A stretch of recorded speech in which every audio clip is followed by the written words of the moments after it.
नमो बुद्धाय। श्रद्धावान उपासक उपासिका एवं श्रद्धावान बच्चों, आज भी हम आप सभी लोगों को एक सुंदर सा कहानी सुनाने के लिए जा रहे हैं। आज आप लोगों को सुनाने वाला कहानी होंगे मखादेव जातक। आज सुनाने वाली कहानी का नाम क्या है? मखादेव जातक। मखादेव एक नाम है महाराजा का। उस समय तथागत भगवान बुद्ध जी, आप लोगों को मालूम है, महाअभिनिष्क्रम किए हैं। तथागत भगवान बुद्ध जी ने महाअभिनिष्क्रमण किए हैं। अभिनिष्क्रमण का मतलब क्या है बच्चों? गृह त्याग करना, घर छोड़ के प्रवृत्त होने के लिए कहते हैं अभिनिष्क्रमण। घर छोड़ के चले जाते, तो घर में जमे हुए सभी चीज छोड़ के चले जाते।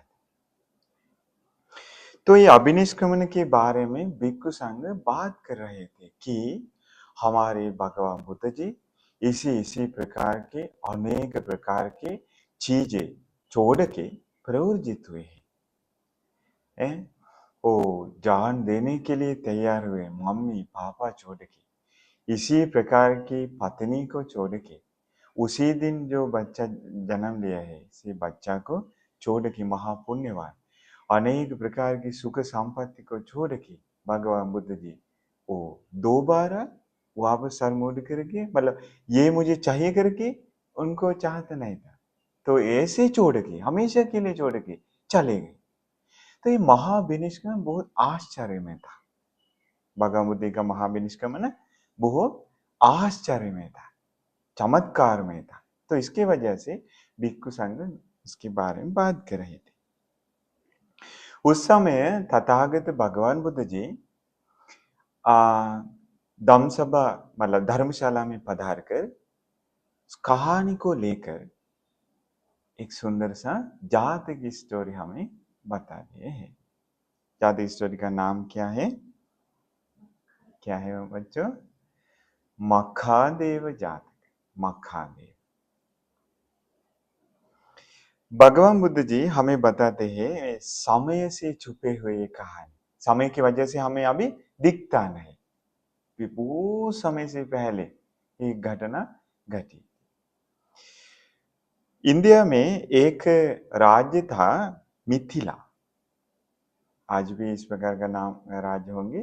तो उस समय भी ऐसा था, मिथिला। बहुत समय से पहले। कितने समय से पहले? उस समय के उन समय लोगों की उम्र लाखों लाख, मतलब बचपन समय 84,000 साल हो, बचपन समय। इसके बाद जवान समय फिर 84,000, फिर 84,000, फिर 84,000। इतना लंबा है। हम लोग को मैथ्स आता है तो काउंट करके देखिए कितना उम्र है उस समय। उस समय मिथिला राज्य में एक महाराजा राज्य कर रहा था। उनका नाम है मखादेव। उनका नाम क्या था बच्चों? मखादेव महाराजा। ये मखादेव महाराजा हमारे कौन होंगे? तथागत भगवान बुद्ध जी। उस जन्म में कौन बनकर जन्म लिए थे? मखादेव महाराजा। मखादेव महाराजा बहुत धार्मिक था। धार्मिक ढंग से वो विनिश्चय दिया करता था। इसके बाद लोगों को क्या चाहिए, कौन सी चीज का कमी है, क्या चाहिए, वो देखकर अच्छे से पूरा करने की वजह से सभी लोग खुशी से रहने लगे। गरीब लोगों को धन संपत्ति देते हैं, बिजनेस करने वालों को मदद करते हैं, उनका रक्षा करते हैं, अनेक प्रकार के सुंदर पाक बनाते हैं, खाने पीने के लिए आराम से उनको मिलने के लिए सब कुछ तैयार करके देते थे, जैसे पिताजी जैसा घर के। इसके वजह से सभी लोग खुशी से जीते थे। बोधिसत्व जी जब राज्य करते हैं उस समय सभी लोगों को खुशी मिलता है। इसके बाद ये मखादेव महाराजा 84,000, कितने समय था? 84,000 सालों तक बच्चा था। हाँ, धीरे धीरे बढ़ते बढ़ते 84,000 समय बिताए, बचपन समय। हमारे बचपन समय कितने होंगे, आप लोग बताइए। लगभग 10 साल था। हाँ, 10, 11, 12 के बाद बच्चा नहीं कहते हैं। इसके बाद फिर 10 साल तक, 20, 21 तक वो जवान लड़का लड़की। इसके बाद वो शादी करने के समय, जॉब करने के समय, पूरा रिस्पॉन्सिबिलिटी निभाने के समय आते हैं। उस समय 84,000 सालों तक बचपन। इसके बाद 84,000 सालों तक युवराज। युवराज मतलब राजा बनने के लिए तैयार हो रहा है। सेकंड राजा। तो युवराज बनकर भी 84,000 सालों तक समय बिताए। हमें तो थक जाएगा ना इतने समय तक।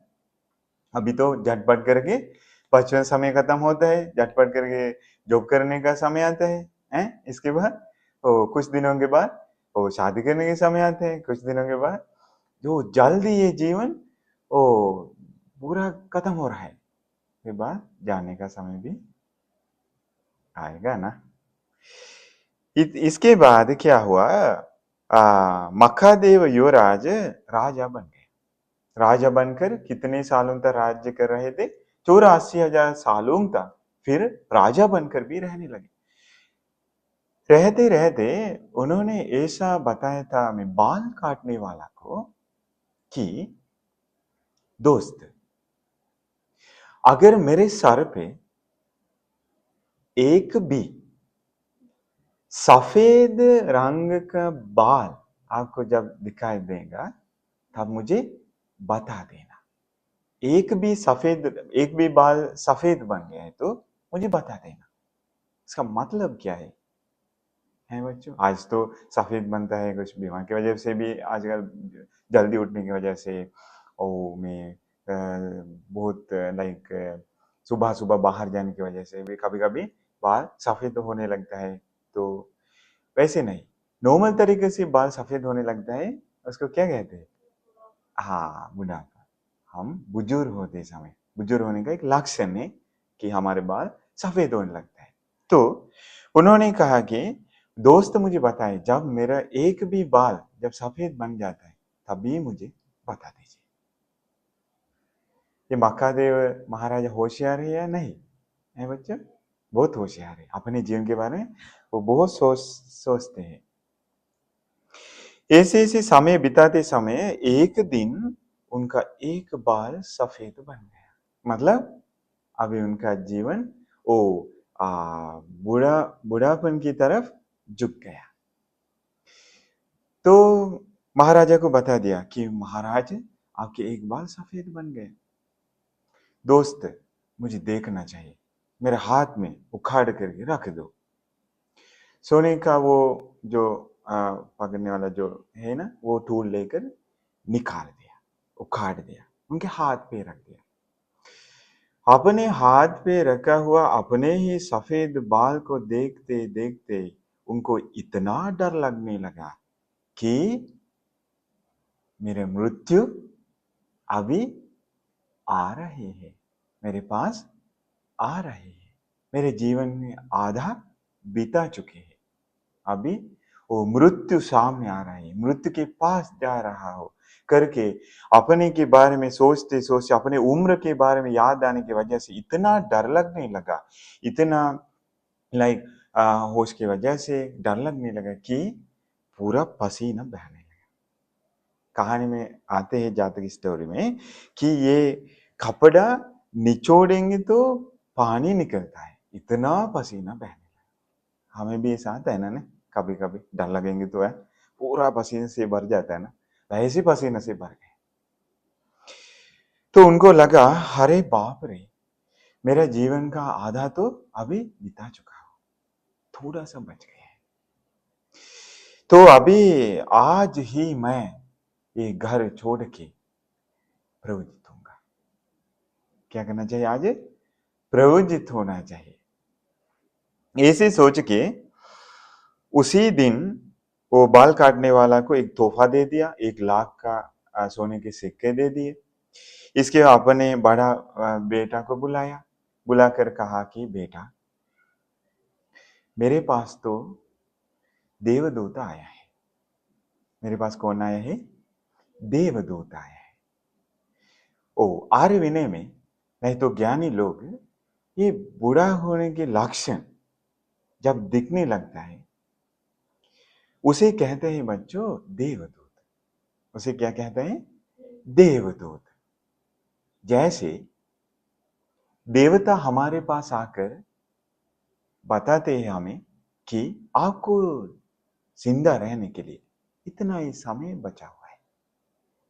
वो कभी भी बदल जाएगा क्या? देवता की तरह बताए गए हैं तो वो बदलता नहीं।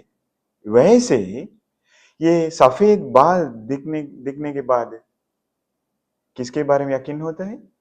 कि हमारी मृत्यु इतने समय के बाद हो जाने वाला है।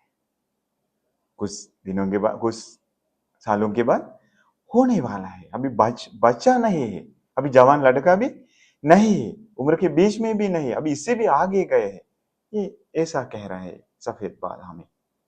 इसीलिए उसे कहता है देवदूत। उसे क्या कहते हैं बच्चों? देवदूत कहते हैं। जब हमारे जीवन में भी बुढ़ापा के लक्षण दिखने मिलता है तभी हम समझना चाहिए हमारे पास देवदूत आए है, हमें कुछ मैसेज दे रहा है कि अभी अप्रमादी बनना चाहिए। क्यों? परलोक में लेकर जाने के लिए कुछ जमा करना पड़ता है। अभी जाने का टिकट पास आ रहा है। देवदूत। तो महाराजा कहा इसी प्रकार से मेरे पास भी बेटा देवदूत आए। अभी मैं प्रवृत्त होने वाला हूं, इसलिए आप साधारण ढंग से ये राज्य जैसे मेरे द्वारा पालन किया कर रहा था वैसे ही खींचे करके प्रवृत्त हुआ। कौन प्रवृत्त हुए बच्चे? मखादेव महाराजा। वो कौन था? हमारे महापुण्यवान भगवान बोधिसत्व जी। इसके बाद प्रवृत्त होने के बाद भी उनका उम्र और रह गया था 84,000 साल। कितना साल बाकी था? 84,000 साल और बाकी था। तभी भी उनको लगा मेरा जीवन खत्म हो रहा है। हमारे पूरा जीवन जन्म लेने के बाद भी 84,000 नहीं है। हमारे जीवन कितना होंगे बच्चे? 100 साल डाल देंगे ना। 100 साल तो भाई इतना ही है, 100 साल। उनमें से उसे 15 साल बचपन समय के लिए और 15 साल जवान लड़का लड़की, इसके बाद 15 साल शादी करके और अपने बच्चों के साथ उनकी पढ़ाई करना वगैरह। इसके बाद बुढ़ापा के समय 15 साल रहेगा, हो जाएगा। तो इसीलिए इसी प्रकार से तो ऐसे करके महाराजा 84,000 प्रयोजित हुए। अच्छे से ध्यान समाधि बढ़ाकर मैत्री, करुणा, मुदिता, उपेक्षा। जब भगवान बुद्धि नहीं है तो इस 4 प्रकार के गुणधर्म बढ़ाते हैं। कौन से 4? मैत्री, करुणा, मुदिता, उपेक्षा। मैत्री क्या है? गुस्सा के बिना जीना। गुस्सा के बिना जीने को हम कहते हैं बच्चों मैत्री, गुस्सा जोर करके रहना। करुणा कहते हैं दूसरों के दुख को देखना उनको पसंद नहीं है, दूसरों के दुख को पसंद नहीं आता है तो उसे कहते हैं करुणा। दिल में पिघल जाते दूसरों को दुख देख, वो भी एक गुणधर्म है। दुख देखना पसंद नहीं है। मुदिता मतलब दूसरों की उन्नति को देखकर खुश हो जाता है, खुश हो जाता है। उसका विरुद्ध ईर्ष्या, ईर्ष्या का विरुद्ध मुदिता, दूसरों की खुशी देखकर खुश हो जाता है। उपेक्षा मतलब क्या है बच्चे? मैत्री तो पता चला, करुणा भी पता चला, मुदिता भी पता चला, उपेक्षा क्या है? उपेक्षा है हम किसी को मदद करेंगे तो कुछ अपेक्षा नहीं करते हैं कि हमें वापस मदद करे, आसक्त भी नहीं होते हैं ओ गुस्सा भी नहीं करते, अपेक्षा नहीं है, हाँ उपेक्षा में रहते। तो भगवत हमें बताए कम मत्स का मानव सत्ता। सभी लोग सभी लोगों का अपने चीज ही कर्म करके जीते हैं, तो किसी से आसक्त भी नहीं होते, गुस्सा भी नहीं करते, तो ऐसे उपेक्षा में रहते। चार प्रकार गुण धर्म बढ़ाकर ब्रह्मलोक में जन्म लिया। मकादेव राजा कहा जन्म लिए? ब्रह्मलोक में। ब्रह्मलोक में जन्म लेकर बाद में फिर मनुष्य लोक में आए थे। बाद में मिथिला राज्य में ही उनके ही परंपरा के किसी मतलब बीच में फिर वो मकादेव महाराजा था, उनके बच्चे पोते ऐसे ऐसे आने के बाद फिर उनके ही परंपरा में जन्म लिए, फिर राजा बन गए, फिर बाद में ओ देव ब्रह्मलोक में जन्म ली। तो ऐसा करके अपने जीवन के बारे में बता दिया कि भिक्षु तथागत भगवान बुद्ध सिर्फ इसी जीवन में नहीं बल्कि बहुत सारे जन्मों में बहुत सारे सुख संपत्ति को छोड़ के, अनेक प्रकार की संपत्ति को छोड़ के, एक फल में घर छोड़ के प्रवृत्त हुए हैं, महाविनिष्क्रमण किए हैं ये करके भगवान बुद्ध की महाविनिष्क्रमण के बारे में हमें बता दी। ये जातक स्टोरी के अंत में भगवान बुद्ध बताए उस समय वो जो मकादेव महाराजा तथागत भगवान बुद्ध ही था, और जो बाल काटने वाला उनके पास ही रहकर दोस्त बनकर रहता था, कौन था? आनंद, आनंद बनते जी। एवं उनका बेटा था, उनका नाम था राहुल। ऐसा करके जाते स्टोरी हम बताए। तो इसीलिए हमें भी इसी प्रकार से भगवान बुद्ध के बारे में मन प्रसन्न करके बहुत सारे पुण्य अर्जित कर लेने के लिए, बहुत सारे खुशियों को पाने के लिए भाग्य मिल जाए। साधु साधु साधु। नमो बुद्धाय।